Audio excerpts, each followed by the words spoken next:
Pokémon Mystery Dungeon Explorers of Sky is beloved for a wide variety of things, from the unique combat differences compared to the rest of the Pokemon franchise to the phenomenal story that moves everyone to tears. And I do mean everyone. If you say you didn't cry, you're lying. But something that doesn't get as much praise as I think it deserves is the detail offered to the NPCs in the game.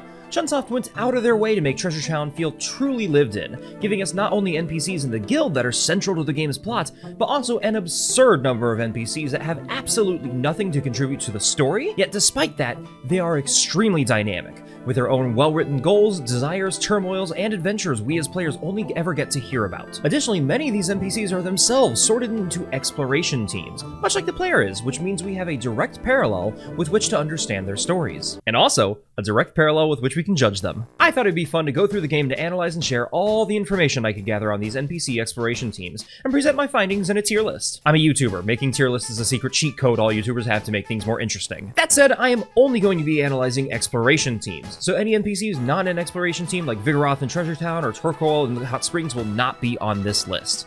I know Marill and Azurill are cute, but they're not a team, and there are a lot of teams in this game. Let's start off with one of the cutest teams in the game, Team Glee. Team Glee consists of Politoed, Ladybug, and their leader, Togepi. Their whole gimmick is being cute and happy all the time, no matter what. Throughout the game, they don't really get a whole lot of dialogue, by my count they only appear 14 times in the game, typically when the story of the game is on a positive note. Talking to them during the post-game suggests that they tackled Sky Peak, but didn't make it all the way to the summit, but it's unclear whether that's due to lack of skill or if they just got too distracted happily talking with the shaman, which, frankly, I do not blame them. Shaman are adorable. I do really enjoy this interaction on day 13 where they all express how they, as an exploration team, are completely broke, but are able to laugh it off anyway.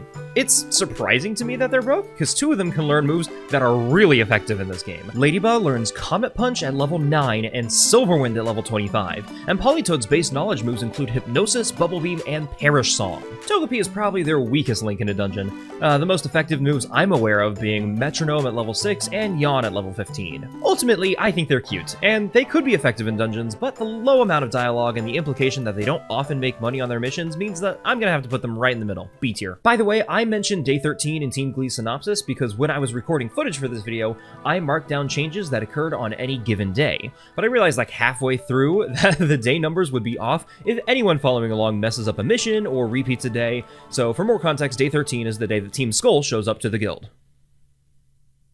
Wait a minute. Team Skull is an early antagonizing force, and they're very closely tied to the plot of the main game's story. Since most people who've played PMD know a lot about them, I'm not going to spend too much time talking about them, but they're big, mean tricksters who torment your partner repeatedly until they get absolutely thrashed in the depths of Brine Cave. Throughout the plot, they're shown to be tricky, gaining the trust of Wigglytuff and Shadow within the guild, coming up with creative traps and tricks to get you and your partner in trouble, and apparently knowing a team combo that instantly knocks out the player, utilizing some sort of secret technique that only they can do. Granted, they got thrashed after attempting to attack Wigglytuff earlier in the game, but I mean, let's be real, who wouldn't? This bastard's terrifying. Regardless, after you and your partner try to help them at Brine Cave and attempt to ensure that they're medically okay, Skuntank returns a plot central item he stole from you, while still trying to protect his pride, of course. And we literally never see them again. They do not exist in the game at all after this. Trust me, I checked. Skuntank apparently exists in Pokemon Super Mystery Dungeon, but I have no clue what that implies, or if it's even canon to Sky. They're a weak but active threat to the player, and they're really well written, so I'm gonna slap them in A tier. Third on the list is Team Ebony, composed of Shuppet and Murkrow.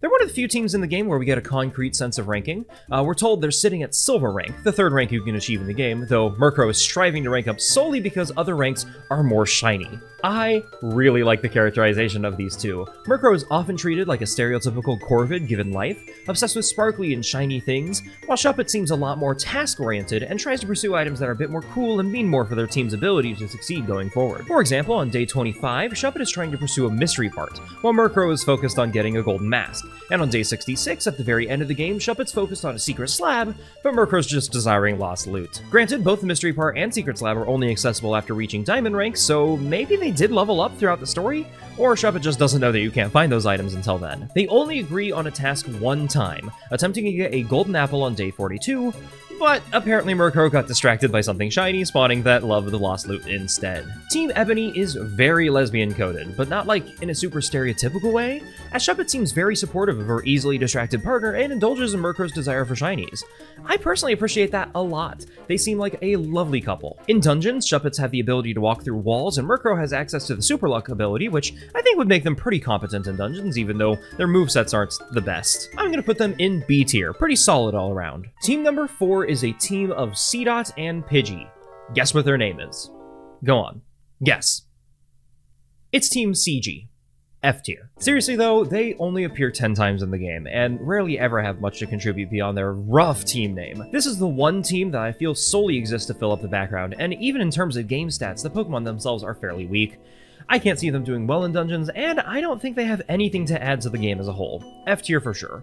They're clearly meant to be a lesser imitation of the next team on our list, who is Swellow and Wurmple. Now on the surface, these two look very similar to Team Seedgey. They're made up of a bird and a small weak Pokemon based on something that birds occasionally, or in this case often, eat. However, unlike Team Seedgey, this team leans into that dynamic, actively calling themselves Team Tasty. And I kid you not, Team Tasty has got one of the most surprising character arcs I have ever seen in any NPC team. Your very first interaction with him reveals that Swellow is the team leader, but Wurmple actually suggested the team name because he feared Swellow would eventually eat him. And that fear is very justified. Throughout the entire game, Swellow constantly makes jokes and teases Wurmple with dialogue almost entirely implying that he wants to eat Wurmple. He calls jobs tasty and constantly talks about working up an appetite, always causing some sort of blushy, embarrassed reaction from Wurmple. Day 37 is probably my favorite though, when Swellow explicitly asks if Wurmple knows what Swellow really wants to eat, waits for Wurmple to get blushy, and responds solely by saying Wurmple's name, before continuing and asking again, very strongly implying that he wants to eat Wurmple. Genuinely, for a huge part of my life, I fully thought that these cutscenes implied that this team was into Vore, and that Swellow ate Wurmple regularly for Vore reasons. Hell, on day 26, when Dusknoir announces that he's from the future, everyone listening is in Treasure Town with their partner. Ursang and Teddiursa are paired up, Team Seedgey are paired up, the Lake Trio's all there, everyone in the guild is there, and so is Swellow, alone. I fully thought that this meant Wurmple had been eaten by Swellow, swear to God. But recently I discovered there are some additional cutscenes in the postgame that imply a very different story, where Wurmple eventually feels inspired by the player's bravery and works up the courage to talk to Swellow about how he feels, and it all culminates in this really touching and emotional cutscene on day 53.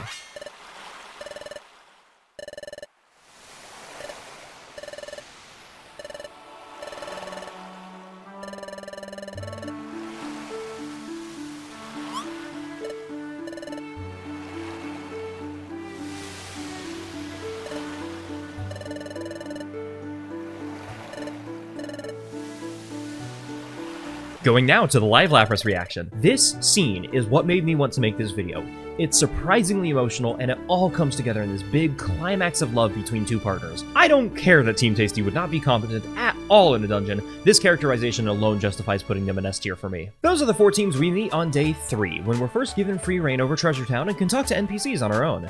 Now, additionally, we do also get to talk to members of the Wigglytuff's guild, and I know that objectively they have to be part of teams, but I could not for the life of me figure out what teams everyone's in. Loudred and Diglett are clearly the Sentry Gatekeepers, but Sunflora's diary talks about going exploring with Loudred a few times, but never mentions Diglett, which kind of implies that Loudred just leaves Diglett to explore with Sunflora when he wants to. Bidoof and Sunflora also seem to go exploring together from time to time, which would imply they're a team, but on neither of the expeditions are they paired up together. On the way to Fogbound Lake, Sunflora, Loudred, Diglett, and Krogunk are all teamed up, while Bidoof is with the player team, and Dugtrio, Chimecho, and Corphish team up as well. But once we arrive to camp, everyone enters Fogbound Forest in a random order, and we eventually just encounter Corphish entirely on his own. Then, when trying to find time gears, Loudred and Corphish are paired up together, Bidoof, Dugtrio, and Sunflora are teamed up, whilst Krogunk, Diglett, and Chimecho are just left behind at the guild, which is a wildly different dynamic from the expedition and seems to break up Loudred and Diglett, who I thought were the Sentry team beforehand. And then at Brine Cave, everyone discusses making teams, which sort of just implies that none of them were in teams beforehand. Do you not need to be in a team to join the guild? Am I going crazy? Does none of this matter? I'm just not going to rank the guild. The only Pokemon there I could concretely say are a team are Chatot and Wigglytuff, and we don't have a team name for them, so whatever.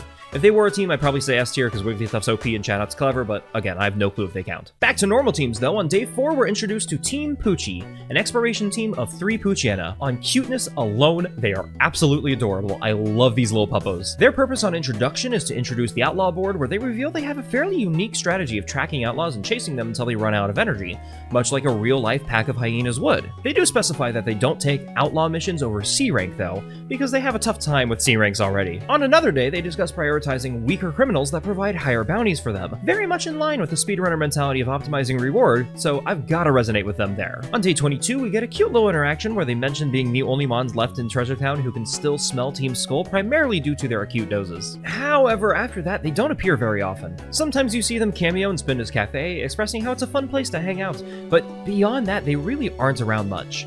It's a shame because, again, they're super cute and I would have loved to see more of them, but I can always find 3 Poochyenas at a FurCon if I wanted to. I'll put them in B tier. Our next team isn't introduced until day 9, and they've surprisingly gotten a lot more attention by the fandom than many of the others so far. Team AWD, standing for Arbok, Weavile, and Drapion. Now those of you who played the fan-made ROM hack Explorers of the Spirits, or seen my playthrough of it at least, know that Team AWD has a ton of character development in that game, but unfortunately in vanilla, they're not all that well fleshed out. They're only a generic band of thieves with their sights set on Zero Isle, even name-dropping it in their first appearance.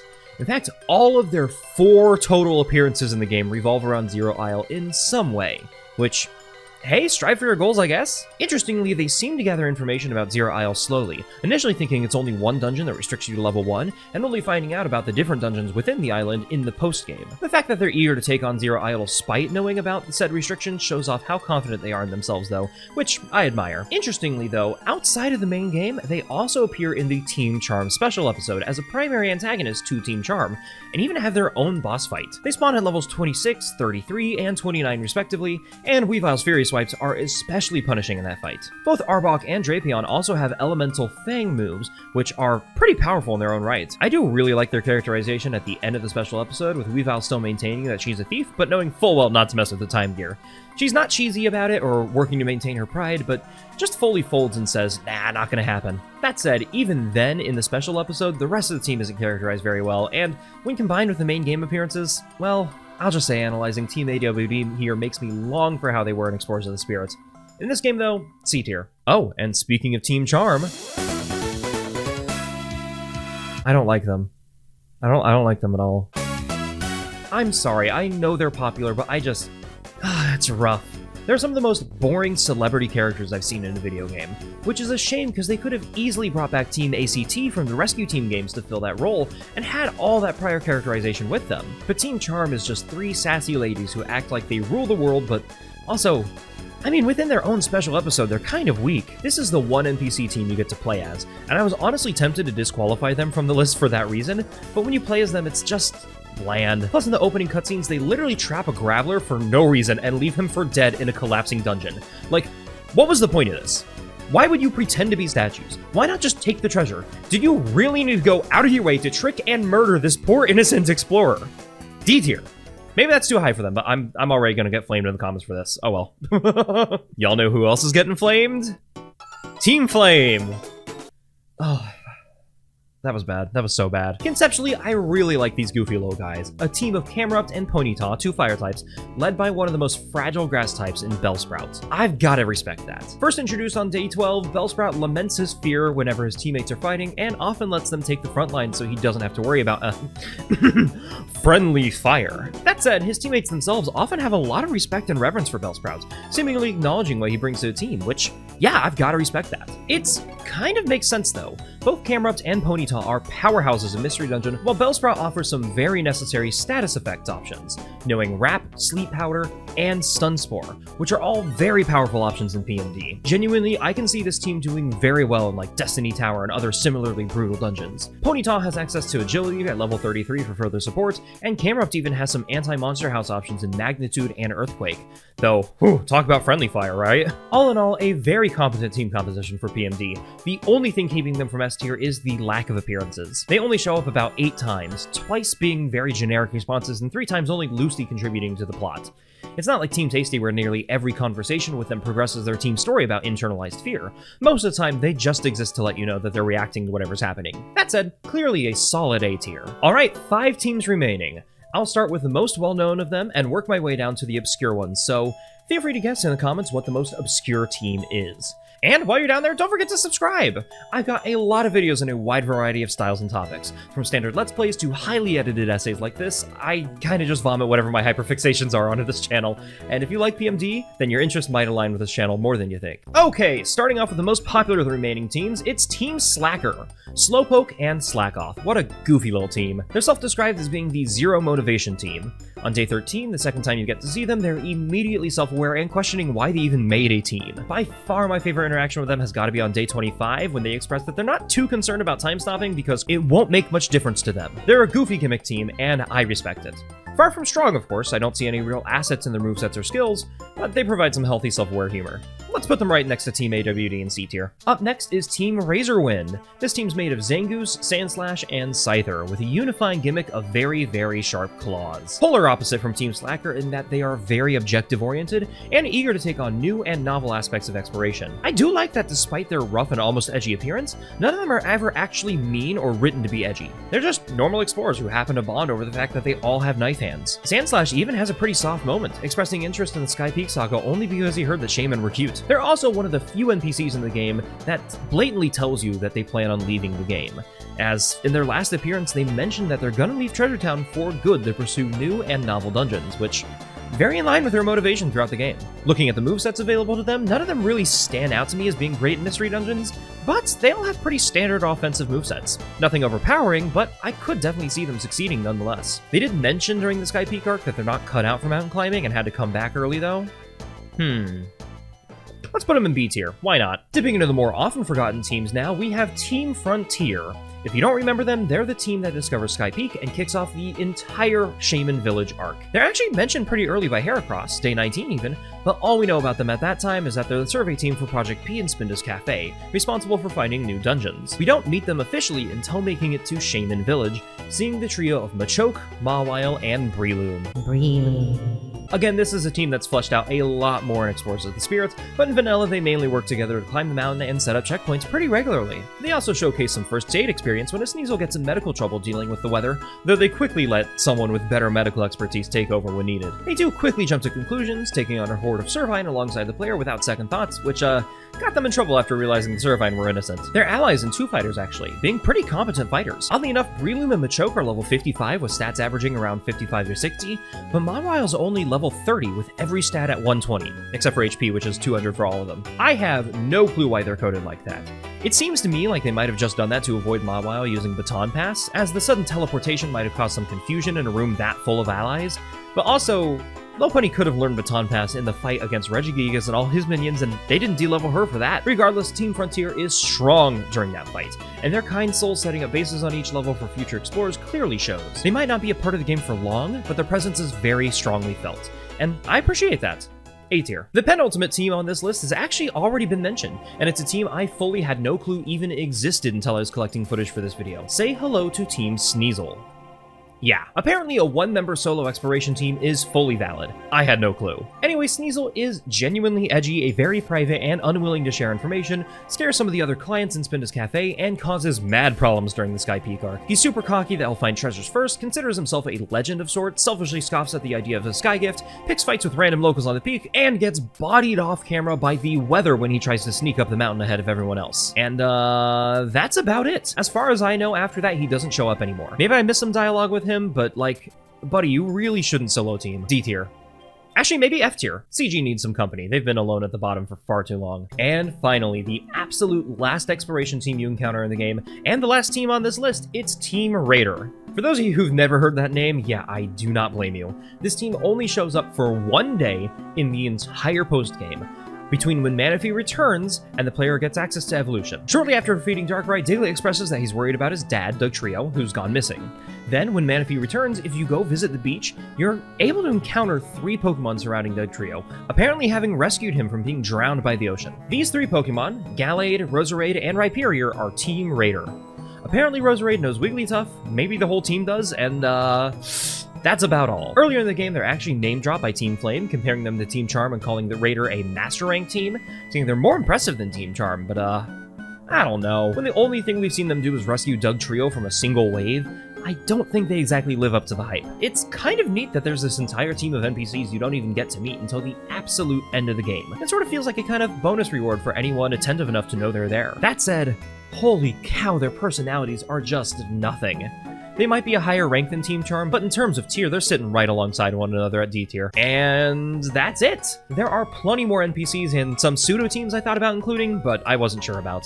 I'd already mentioned Wigglytuff and Chatot, but there's also the Lake Trio of Uxie, Mesprit, and Azelf, as well as the Hot Spring folks who might be a team, but if they are, we never learn their team names. Technically, Ursaring and Teddiursa, who eventually evolves too, could have been considered a team, but I don't think the lore supports that interpretation. I think the biggest shock about this video was the exclusion of Team Rogue, the villains from Bidoof's special episode, but I don't want to play Bidoof's special episode.